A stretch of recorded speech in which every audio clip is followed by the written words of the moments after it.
All right, Federico, as promised, we have more OS updates to talk about today. We talked about macOS Monterey last week, which my big review came out, and I've been recovering ever since. I'm starting to feel a little bit more like a normal human again. But, at the same time Monterey came out, we also got iOS and iPadOS 15.1. So we're going to talk about that today. And of course, I want to, at the very top, thank our sponsor, Clean My Mac X, for making this episode possible. Why don't we dive into this? Because you wrote the review of this. I've been playing around with it myself and can pitch in a little bit here and there because you and I, for instance, did some SharePlay testing together, which was interesting. We'll get into that. But what are the highlights here, Federico? What should we be talking about? All right, I can give you the highlights, and I think we should go in order of importance of the things that people are going to find in iOS and iPadOS 15.1. So the first, obviously, the big ticket item of this release is SharePlay. So SharePlay was announced with this big, demo at WWDC, and it was eventually delayed. Yeah, it was a really big part of that presentation. If you go back and look, They spent a lot of time on it. Yeah, and it was eventually delayed to a future release of iOS 15, much to my satisfaction, because I was so busy with the iOS 15 review. I really did not want to cover SharePlay in the summer. But SharePlay is here, and here's how you should think about it. So SharePlay is a FaceTime feature. It lets you have, Apple calls them synchronized activities, which is a good way to think about it. It lets you have these shared activities with other participants of a FaceTime call. That is one of the confusing aspects of this feature. When it was announced, a bunch of people thought, this is going to be like an iCloud collaboration feature. No, right. This is a FaceTime feature. And all of these SharePlay compatible apps that you will find out of the box in iOS and iPadOS 15, but also on the App Store from third-party developers, they require a FaceTime call, either with another person or with multiple people. But a FaceTime call needs to be active. You need to be on a FaceTime call. It's the first thing you have to do is make a FaceTime call, basically, right? Yes. You literally cannot you cannot start any other way. You need to be on an active FaceTime call. So SharePlay, it lets you share an activity with somebody else on FaceTime. Now, activities can be of different kinds, and it's good to start with the Apple demos, with the things that you can do with Apple's own apps, also which are like the functionalities that Apple showed off at WWDC. So the core 3 activities that you can do on SharePlay without installing any third-party app, they are screen sharing, SharePlay for Apple Music, and SharePlay for Apple TV. Now, screen sharing, I think, is the sort of the quiet hit of SharePlay. It's an amazing addition. This is going to be so useful when it comes to sharing your screen with somebody else, but especially for doing things like tech support for your family or for your friends. How many times have you been on a FaceTime call to try and explain to a family member what they were doing wrong on their iPhones or iPads? And you couldn't really tell because they couldn't show you the screen because they were using the device for FaceTime. SharePlay fixes that. So to start using SharePlay, if you want to share your screen, first of all, you need to be on a FaceTime call. In the FaceTime UI, you will see a new icon, which is like a person with sort of like the radio waves around the person. That is the SharePlay logo. Now, when you tap on SharePlay in FaceTime, you will see a screen sharing option. And you can share your screen, and other people on the FaceTime call will be able to see your screen. We tested this, me and you, on FaceTime, and it works really well. It does. If you are inside the FaceTime app, the screen will start in picture-in-picture. Then you can take it full screen, and you can watch a live video stream of the other person's screen inside FaceTime. And this works on the iPhone, it works on the iPad. I was able to see your iPad screen as you were moving around, opening apps, navigating your home screen. This is going to be so useful for, like I said, for tech support or for showing off something that you're doing on your iPad to somebody else. You can, of course, if you are the person sharing the screen, you can exit FaceTime, obviously. You can show everything. You can show Safari, photos, the home screen, settings, and you will get this new icon in the status bar that tells you you're sharing your screen. You can tap the icon. I believe it's a purple icon in the status bar, and that invokes the new system-wide FaceTime menu that has a new SharePlay button. It looks like a banner that pops down from the top of the screen. Right. Now, screen sharing, I think this is the best demo of SharePlay, the most useful, the most functional. It's easy to understand. It will be especially useful over the holidays when, family members Sure. get new iPhones, get new iPads, and something isn't working right. Now, you can also do SharePlay for Apple Music and for Apple TV Plus content. In both cases, don't think of SharePlay as a legal way to, share your subscription with other people. If you want to listen to a song or listen to an album or watch a TV show or watch a movie from Apple TV Plus together with other people, they also need to be subscribers of those services. It's not a legal way to share your subscription with 20 people at once on FaceTime.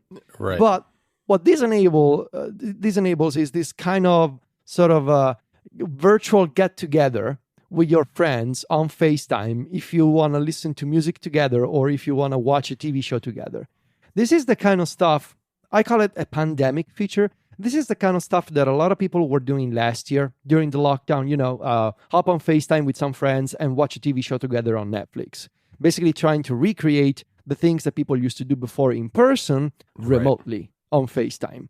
And it's very nicely done. Like from a technical perspective, SharePlay in iOS and iPadOS 15.1, it's really remarkable the way how it works, how it's integrated with the system. If you are on a FaceTime call and you exit FaceTime, it goes into picture-in-picture, but then you open the music app, you get this new notification. It looks like an Apple Pencil notification, those small things that pop down from the top of the screen. Exactly. It looks like that. It's a special notification type that Apple uses. You open music and it tells you, hey, you want to share your content on SharePlay?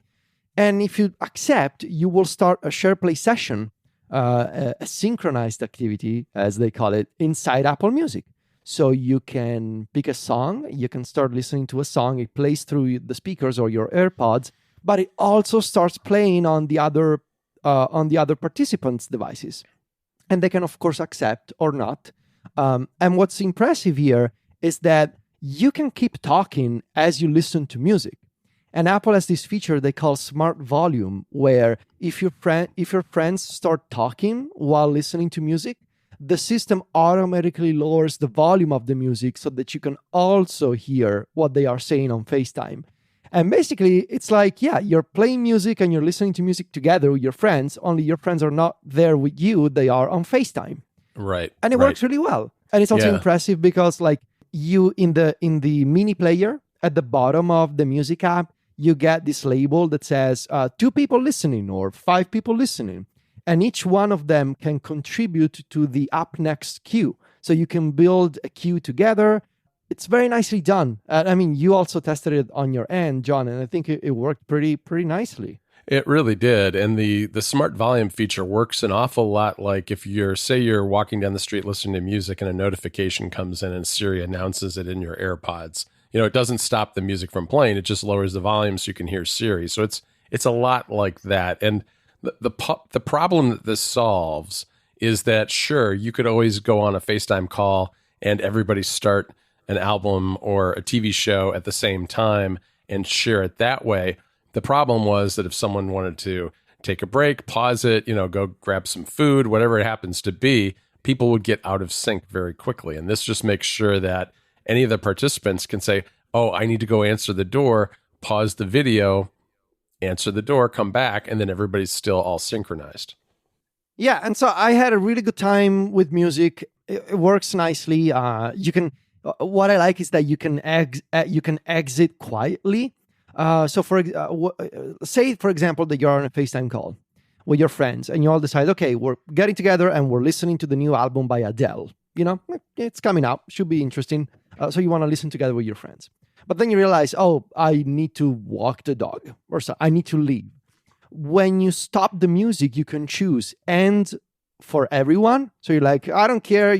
Y'all are not listening to music anymore. Or you can say end only for me. And that means the activity will continue for other people, but then you will be able to leave the call and you will be able to leave SharePlay. And you can join in later again. So it's very nicely done. the integration works pretty much the same way in Apple TV Plus. You can start playing a TV show or a movie, and you can decide to share. In both cases, you can decide to share automatically, or you can decide to start SharePlay manually. This is a toggle in the SharePlay menu. And then if you are inside FaceTime and someone starts playing content from Apple TV Plus, it starts in picture-in-picture, and you can watch in picture-in-picture in FaceTime. So you have the grid of participants and a floating picture-in-picture for Apple TV Plus, but you can take the picture-in-picture full screen, and that launches the Apple TV app in the background. But even if you're watching in full screen, you still get the FaceTime floating grid on one side. So you can always keep an eye on both the content and your friends on FaceTime. Even nicer for the Apple TV Plus integration is, if you have an Apple TV, the physical device nearby on the same network, you can transfer the video to the big screen, to the television, and keep FaceTime on your iPhone and iPad. So you can watch on the big screen, and you can keep FaceTime, going on the side. And of course, you can talk. There's smart volume. It's very nicely done. Now, the thing is, all of these, as I wrote in my story, technically remarkable. Like from a technical standpoint, it's quite impressive. Yeah, definitely. It just feels like it's something that I will never do.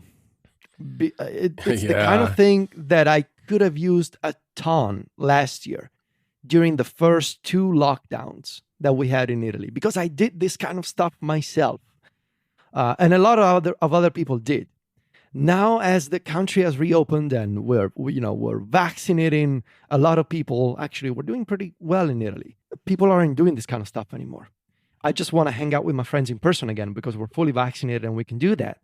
And SharePlay just feels like it's not too little, too late. It's just too late. It's an amazing feature that would have been incredible last year. Now, as I also wrote in the story, I fully understand how this can still be useful if you are the kind of person who lives abroad. You don't have your friends and family nearby. Sure.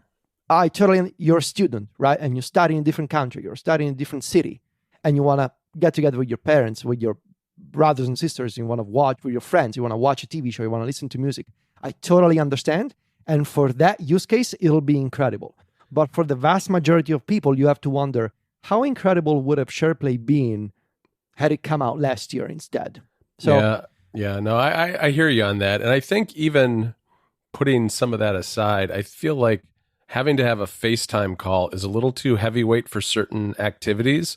For instance, one of the things I mentioned to you right away is music, which is, I would actually enjoy doing the occasional dynamic playlist creation with like you and Mike on a Friday morning when new music is coming out and we're sharing usually over iMessage links to songs. I would actually enjoy doing that once in a while with you guys, but not with a FaceTime call going in the background, because I'm usually listening to music while I work on a Friday morning. And if we had a playlist that you and I and Mike were able to add to, on the fly during the course of a morning, I would definitely do that once in a while. But I wouldn't want to have a FaceTime call going while I'm sitting there trying to put together the Club Mac Stories newsletter, for instance.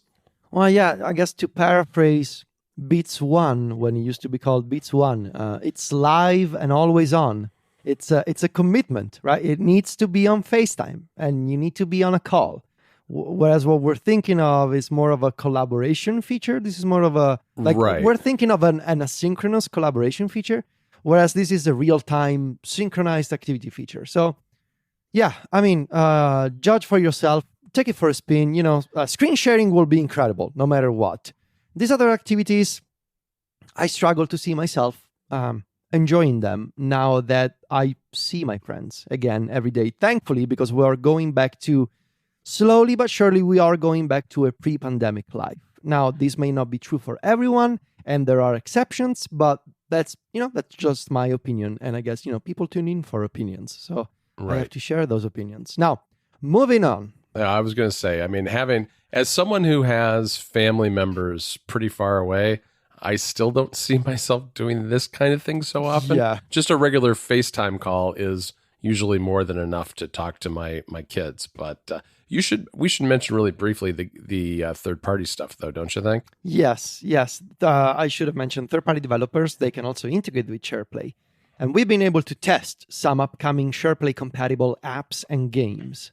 Now, some of the SharePlay integrations that I've seen, they honestly feel like gimmicks from developers that, rightfully so, given how iOS and iPadOS 15 really don't have any major new features for developers, they kind of rushed to have some kind of SharePlay integration, maybe just, hoping they would get featured by Apple. And I understand.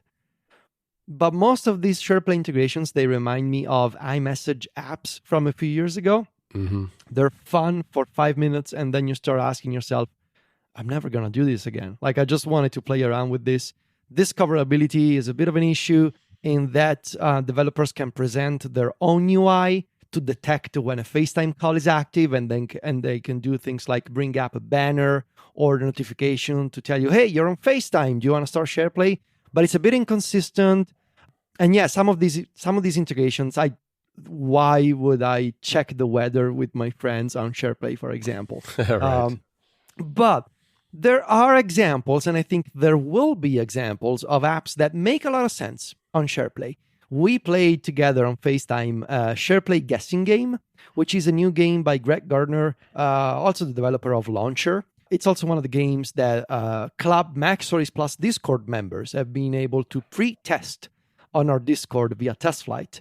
And this is a guessing game where you're on FaceTime, you start up the game, you enable the SharePlay activity, and you have to guess a sentence that's displayed on screen. And what's beautiful is that it uses the microphone. So people on the FaceTime call can just use their voice to guess the sentence, and the game automatically detects which person from the FaceTime call guessed the sentence right first and assigns them a point. It's super nicely done. This is a perfect example of SharePlay, and I have to believe there will be other examples of SharePlay compatible apps that make a lot of sense, like I'm thinking of collaborative whiteboard apps, for example. Things that have this kind of video feed and productivity angle. Mm-hmm. I believe it'll make some sense for those kind of products. But what I'm saying is expect a lot of these early integrations to be a little gimmicky. Yeah, no, I think that's a fair point. And I think from a gaming standpoint, casual games like the guessing game work really well. But I think those will probably predominate, because that's essentially what became of iMessage apps that were games. They were usually pretty simple games too. Not to say it isn't fun, but it's not, you and I weren't playing first-person shooters together. We were playing a guessing game. Yeah. This episode of App Stories is brought to you by Clean My Mac X. You should be able to rely on your computer. It should be in good enough shape to get you to your goals, and it should be fast and organized and make working on it a dream. But that's not always the case. If you're a Mac user, you should use Clean My Mac X from MacPaw. MacPaw has been a trusted name in the Mac community for years and years, and Clean My Mac X is the ideal decluttering app for the Mac. It's one of their premier apps. So what does it do, though? Clean My Mac X can do a whole lot for your Mac. It includes 49 separate tools to find and delete invisible computer junk. It helps you tune up your Mac so it runs at maximum speed. It also organizes disk space, showing you large hidden folders. Plus, you can free up tons of space so your Mac never runs into issues with storage. And it fights Mac-specific malware and adware and protects your computer. On top of that, Clean My Mac X is notarized by Apple, so you know it's been checked for security by Apple. And it really stands out in its design. This is a beautiful app, and it really makes a difference when you're using something that's enjoyable to use. It actually makes it easy to discover new ways to optimize your Mac all the time. Get Clean My Mac X today for 5% off at macpaw.app/appstories.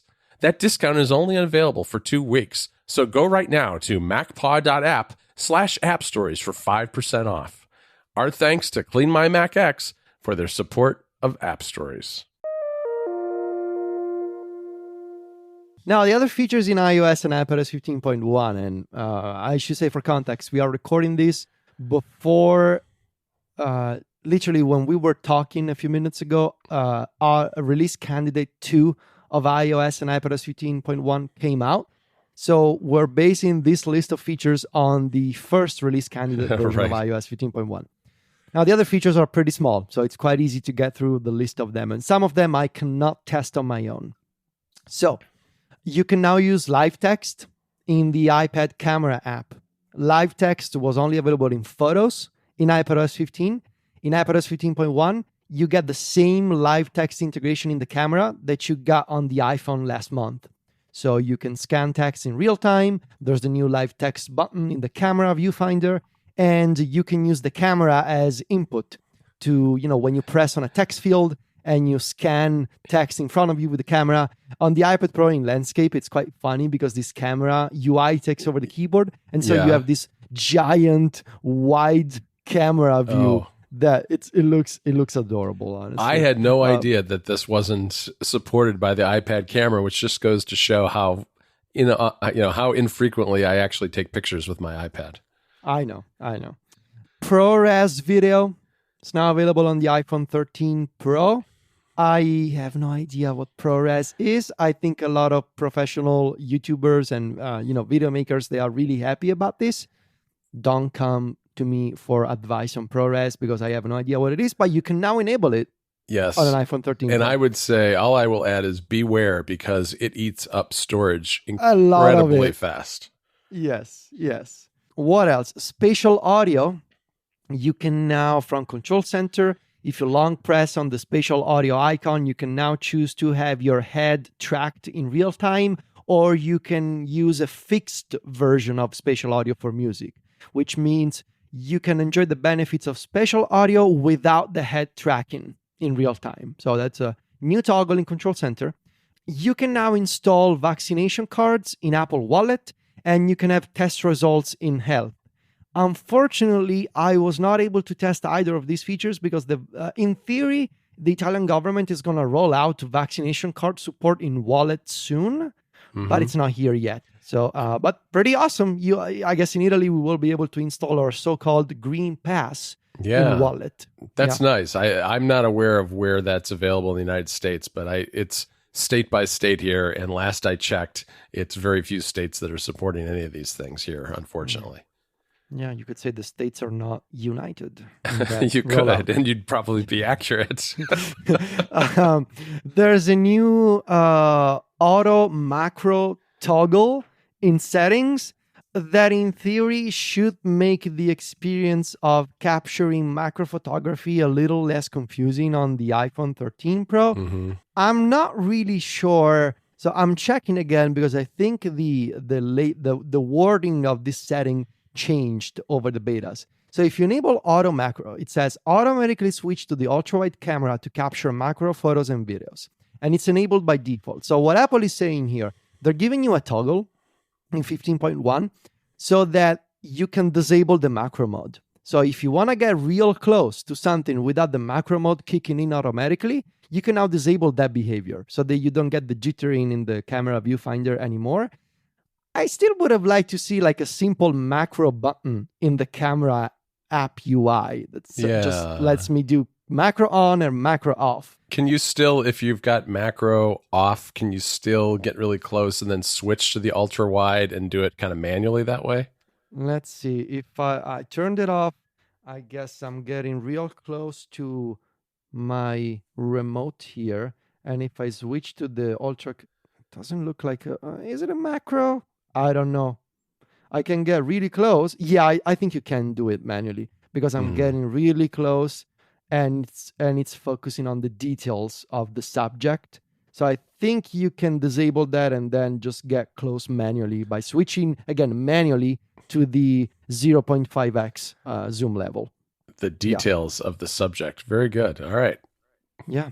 I know my photography words. You do. I'm just pointing out you got all the lingo going on here. What else is there, Federico? Okay, so I'm leaving the two nicer additions for the end. I also wanted to mention how this is one of the most mystifying. Is that a correct word to describe this feature? Automation thresholds in HomeKit. This was a right.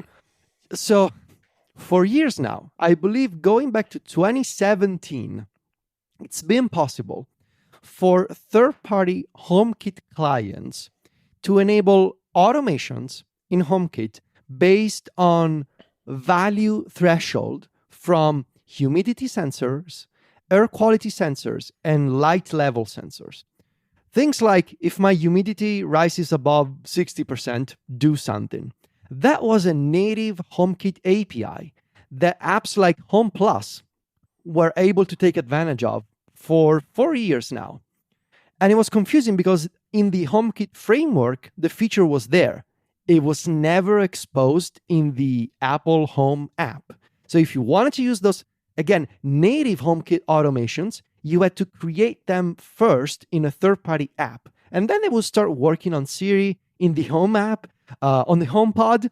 You just couldn't create them inside Home. You had to install a third-party app. Well, that is no more, because now you can create those threshold-based automations inside the Apple Home app. And you can do things like you select a humidity sensor, and then you say trigger if humidity rises above or drops below. You have these two options. So nice of Apple to clear up this confusion regarding this HomeKit feature. Lastly, there's a new overlay text action in Shortcuts that lets you... I noticed you've been using this lately. Yeah. This is going to be perfect for meme generator shortcuts. It does what it says. You can overlay some text on top of an image, right? And so you can imagine, grabbing those meme images from the internet and putting your own text on top of them. Right. It's nice because it's got all the controls that you may want to use for text, font, size, color, alignment, relative or absolute size. It's really nicely done. I would like to create a kind of like meme bot shortcut eventually, but I didn't have time for it. I think people will create it.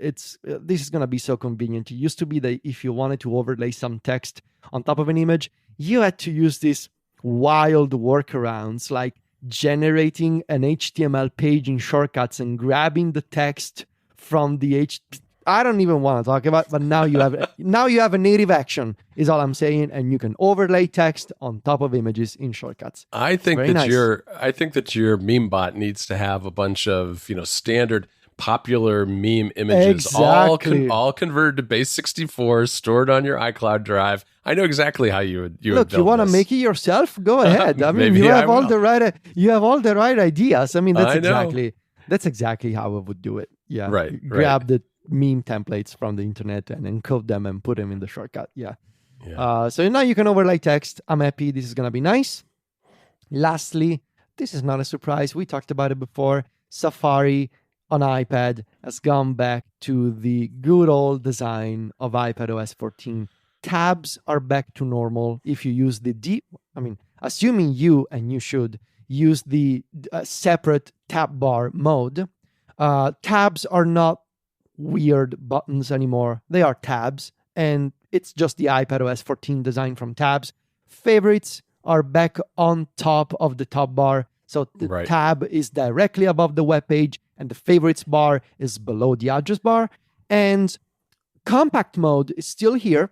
I still believe nobody should use it, but if you really want to use it, still here. It still defaults to showing color in the compact tab bar. So it picks up the color of the web page if you use this mode.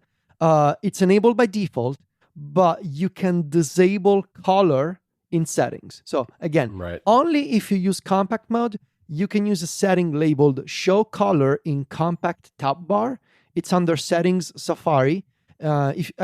Disable that switch if you want to use compact mode without the color grabbed from the current web page. Yes, the same kind of change was made in Monterey, and I really missed those tabs, and I'm so happy they're back. I didn't realize how much I missed them until I had them back suddenly, and I was finishing up the review, and I had no trouble at all with my figuring out which tab was active and all the other things that we've complained about in the past. I was only bummed that, first of all, I guess I was surprised that they changed Safari yet again in the first release candidate for Monterey. And I was also a little bummed that I had to rewrite sections of the Safari part of the review 3 times. It was written 3 different times, but not completely rewritten, but it was just extra work. So live and learn. I probably should have anticipated it, but I don't think I could have anticipated that last move, which was very late in the game to be changing something as major in terms of design as how the tabs work. Yeah.